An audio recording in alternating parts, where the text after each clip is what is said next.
आपका एक नई वीडियो में। आज की इस वीडियो में आपको बताने वाला हूँ इंडियन आर्मी की एक नई भर्ती के बारे में। तो एक नया परमानेंट भर्ती नोटिफिकेशन जारी किया गया है इंडियन आर्मी की तरफ से। ये एक परमानेंट भर्ती रहेगी और इसमें आपकी रेगुलर जॉब होगी। तो इसकी पूरी जानकारी के लिए इस वीडियो में तक बने रहिए। अगर आप इस चैनल पर पहली बार कोई वीडियो देख रहे हैं तो इस चैनल को भी सब्सक्राइब कर लें और बेल आइकन भी प्रेस कर दें ताकि इस तरह के अपडेट्स आप तक आगे भी पहुँच सकें। साथ ही साथ आप हमें फेसबुक और टेलीग्राम पे भी हमारे चैनल्स को लाइक और फॉलो कर सकते हैं इसी तरह के अपडेट्स को पाने के लिए। शुरुआत करते हैं इस वीडियो की। ये वैकेंसी इंडियन आर्मी की तरफ से जारी की गई है। वैकेंसी है हवलदार एजुकेशन की और इसमें जो कैटेगरीज रहेंगी इस बार वो है IT, cyber, information operation and linguist. तो हवलदार एजुकेशन की ये भर्ती है 2025-26 के लिए, जिसके लिए आज 12 मार्च 2025 से एप्लीकेशन फॉर्म भरना शुरू हो चुके हैं और लास्ट डेट है एप्लीकेशन फॉर्म को सबमिट करने की 10 अप्रैल 2025। तो 10 अप्रैल तक आप इन एप्लीकेशन फॉर्म को सबमिट कर सकते हैं। joinindianarmy.nic.in ये वेबसाइट है जहां पे आपको अप्लाई करना होगा। इसमें अब बात करेंगे एलिजिबिलिटी क्राइटेरिया की। तो आपकी एज 20 से 25 साल यानी कि 1 अक्टूबर 2000 से लेके 1 अक्टूबर 2005 के बीच में आपकी डेट ऑफ बर्थ जो है वो होनी चाहिए। एजुकेशन की अगर बात करें तो हवलदार ये जो पोस्ट होती है डायरेक्ट आप अगर इस रिक्रूटमेंट को क्लियर कर जाते हैं तो डायरेक्ट आप इंडियन आर्मी में ज्वाइन करते हैं हवलदार की पोस्ट पे। और आपका डिपार्टमेंट होता है इंडियन आर्मी में एजुकेशन का। तो इसमें डिफरेंट डिफरेंट कैटेगरीज होती हैं एजुकेशन में भी जहाँ पे आपकी पोस्टिंग होगी। पहली जो कैटेगरी है हवलदार आईटी स्लैश साइबर की, इसके लिए आपने जो है ग्रेजुएशन या फिर पोस्ट ग्रेजुएशन किया होना चाहिए जिसमें आपके 50% मार्क्स हों। और वो किस चीज़ में होना चाहिए ये यहाँ पे बताया गया है डिफरेंट पॉइंट में। तो पहला जो बताया गया है एक तो या तो आपका ग्रेजुएशन हो या फिर पोस्ट ग्रेजुएशन हो, दोनों में से कोई भी है तो वो आप एप्लीकेबल होंगे इस फॉर्म के लिए। अब यहाँ पे प्रायोरिटीज़ क्या क्या रहेंगी। प्रायोरिटी वन जो है वो है कि आपने या तो एमएससी किया हो या फिर बीएससी किया हो इंफॉर्मेशन सिक्योरिटी में, या फिर बीएससी एमएससी किया हो इंफॉर्मेशन टेक्नोलॉजी में, या फिर बीएससी एमएससी साइबर सिक्योरिटी या फिर साइबर फॉरेंसिक्स या फिर क्रिप्टोलॉजी, या फिर आपने बीएससी किया हो या फिर एमएससी किया हो या फिर बीटेक किया हो कंप्यूटर साइंस में। अगर आपने बीसीए किया है तो भी इस पे एप्लीकेशन फॉर्म को भर सकते हैं आईटी साइबर के लिए, या फिर एमसीए इन कंप्यूटर एप्लीकेशन किया है तो भी एप्लीकेशन फॉर्म भर सकते हैं। बीएससी किया है डाटा एनालिटिक्स में तो भी एलिजिबल हैं।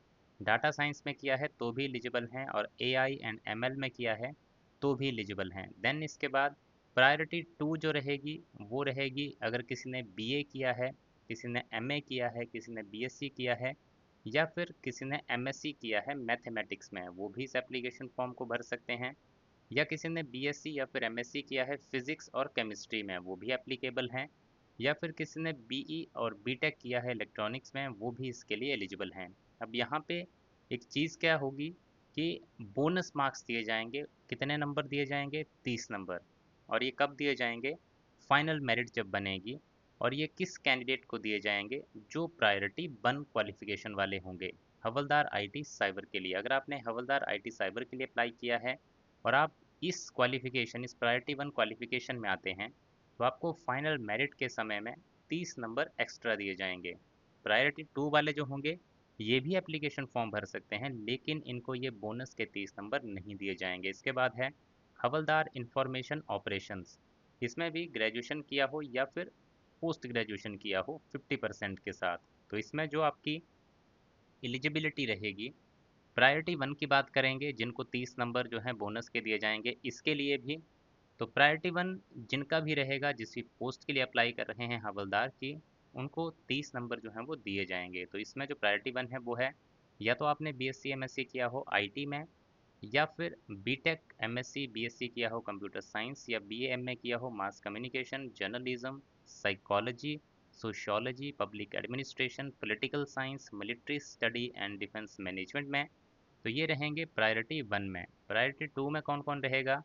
जिसने बीए एमए किया है इंग्लिश लिटरेचर या फिर उर्दू या फिर कश्मीरी या फिर तिब्बतन और स्टडीज़ में या फिर हिस्ट्री में, या फिर किसी ने बीएससी किया है मल्टीमीडिया में, या बीए एमए बीएससी एमएससी किया है मैथमेटिक्स में, या फिर बीएससी एमएससी किया है फिजिक्स में, या फिर बीएससी या फिर एमएससी किया है केमिस्ट्री में, या फिर बीई बीटेक किया है इलेक्ट्रॉनिक्स में। इसके बाद है हवलदार लिंग्विस्ट की पोस्ट। इसमें प्रायोरिटी वन में कौन कौन से सब्जेक्ट रहेंगे? ये रहेंगे जिसने बीए एमए किया है स्पेसिफाइड फॉरेन लैंग्वेजेस, जिसमें चाइनीज़ या म्यांमार की आती है, या फिर किसी ने बीए एमए किया है इंग्लिश में और साथ ही साथ डिप्लोमा किया है स्पेसिफाइड लैंग्वेज में जो कि चाइनीज़ और म्यांमार की हैं, तो इनको प्रायोरिटी वन में रखा गया है। प्रायोरिटी टू की अगर बात करें तो जिसने बीए एमए किया है इंग्लिश लिटरेचर में, या फिर पॉलिटिकल साइंस में, या फिर हिस्ट्री, या फिर मैथमेटिक्स में बीएससी एमएससी बीए एमए किया है, या फिर बीएससी एमएससी किया है फिजिक्स में केमिस्ट्री में, या फिर किसी ने बीई बीटेक किया है इलेक्ट्रॉनिक्स में, तो ये रहेंगे प्रायोरिटी टू में। तो ये तो बात हो गई एज लिमिट और क्वालिफिकेशन की। अब आते हैं इसमें मिनिमम फिजिकल स्टैंडर्ड्स क्या रहेंगे। तो आप इस चार्ट में देख पा रहे होंगे, इसकी पीडीएफ भी मैंने अपने टेलीग्राम चैनल पे डाउनलोड कर दी है, अपलोड कर दी है, वहाँ से आप इसको डाउनलोड कर सकते हैं। तो इसमें देख पाएंगे डिफरेंट रीजन वाइज आपका हाइट वेट चेस्ट क्राइटेरिया दिया गया है। देन इसके बाद बात करें अप्लाई कैसे करना है, तो वेबसाइट मैंने स्टार्टिंग में ही बताई थी, उस पर जाके आपको अप्लाई करना है।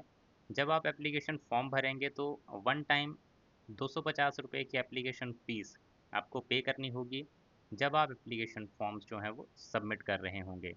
इन 3 कैटेगरीज़ में से किसी में आप अप्लाई कर सकते हैं। कॉमन एंट्रेंस एग्जामिनेशन होगा इसके लिए सबसे पहले। जब भी एप्लीकेशन फॉर्म भरेंगे तो रिक्रूटमेंट प्रोसेस जो रहेगी, इसमें आपका सबसे पहले होगा एंट्रेंस एग्जामिनेशन, जिसमें हर एक आंसर के लिए फुल मार्क्स दिए जाएंगे और अनअटेम्प्टेड के लिए कोई भी मार्क्स आपको नहीं मिलेगा।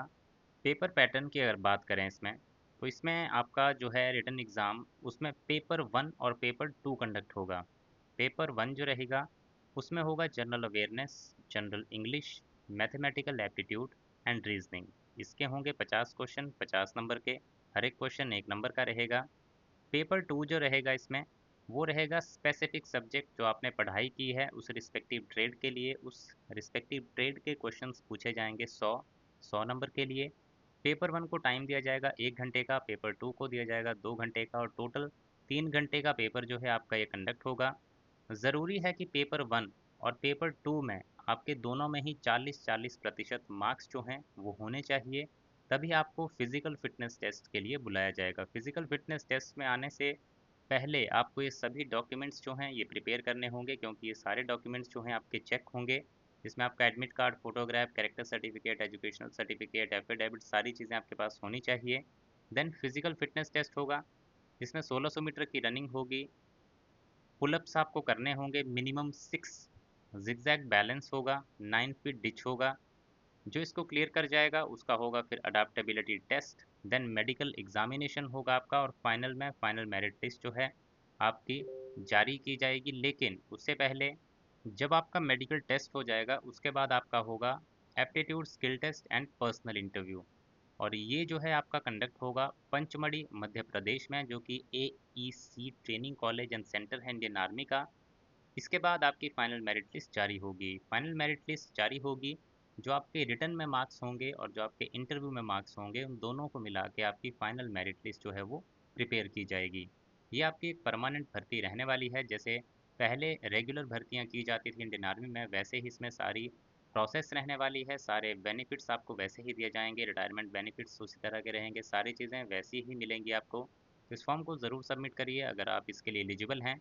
तो यही था गाइज़ आज की इस वीडियो में। अगर जानकारी अच्छी लगी हो तो वीडियो को लाइक ज़रूर करें, शेयर करें दोस्तों के साथ, और इसी तरह की जानकारी आगे भी पाने के लिए चैनल को आज ही सब्सक्राइब कर लें और बेल आइकन भी प्रेस कर दें। Thank you guys for watching this video. मिलेंगे इसी तरह की नेक्स्ट वीडियोस में।